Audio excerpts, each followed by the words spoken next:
大家好，我是熊猫。 2019년 8월 15일 광복절 세로 차이나 출발합니다.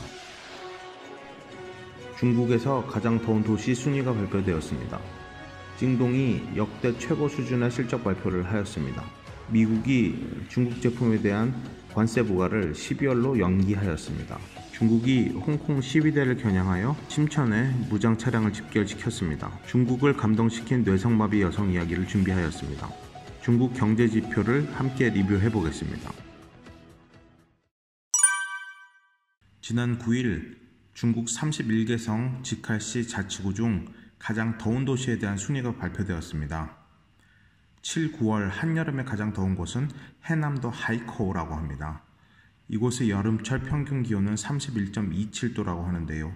그 밖에 광저우가 2위, 난닝이 3위, 항저우가 8위, 상하이가 12위, 베이징이 18위 등의 순서입니다.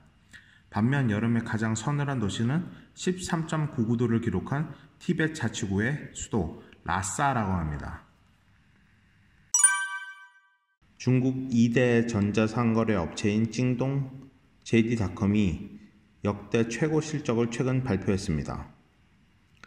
올해 2분기 매출이 지난해 동기 대비 22.6% 성장한 1,503억 위안, 하나로는 약 25조 원이고요. 순이익이 놀랍습니다. 순이익은 무려 644% 성장한 36억 위안, 한화로는 6,203억 원에 해당하는 금액입니다. 이는 징동이 스마트 물류 창고 등 물류 사업 효율이 개선되면서 운영 효율이 극대화된 결과라고 합니다. 또한 온라인 스마트 고객센터 등 기술 개발에 투자를 아끼지 않은 것도 실적 호조의 원인이라고 합니다. 미국 행정부가 3천억 달러 규모의 중국산 제품 가운데 일부에 대한 관세 부과를 12월 15일로 연기하기로 한 가운데 관세 연기 품목의 규모가 금액 기준 1,560억 달러, 한화로는 약 189조 원에 이른다고 미국 월스트리트 저널이 14일날 보도했습니다. 트럼프 행정부가 한 발 물러서며 미중 무역 갈등이 숨고르기를 하는 모습입니다. 홍콩에서 반중국 시위가 격화되고 있는 가운데 중국 무장 차량들이 홍콩 공항에서 56km밖에 떨어지지 않은 심천에 집결해서 유사시 무력 투입을 경고하고 나섰습니다. 중국의 육군은 홍콩 특구가 통제할 수 없는 동란이 일어날 경우 중국 중앙정부가 비상을 선포할 수 있다고 경고했습니다.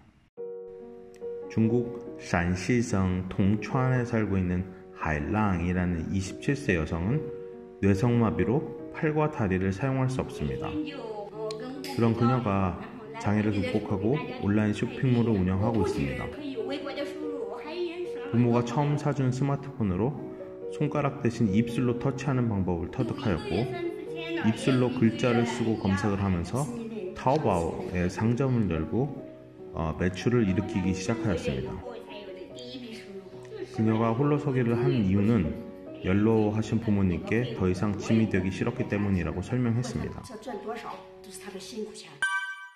미국의 중국 제품에 대한 관세 부과 3개월 연기 소식의 영향으로 중화권 증시 회복 효과가 나타났습니다. 위안화 환율도 소폭 절상되었습니다. 송마오 아카이브의 세로 차이나 뉴스는 매주 1화목 업데이트됩니다. 구독과 알람 설정 부탁드립니다.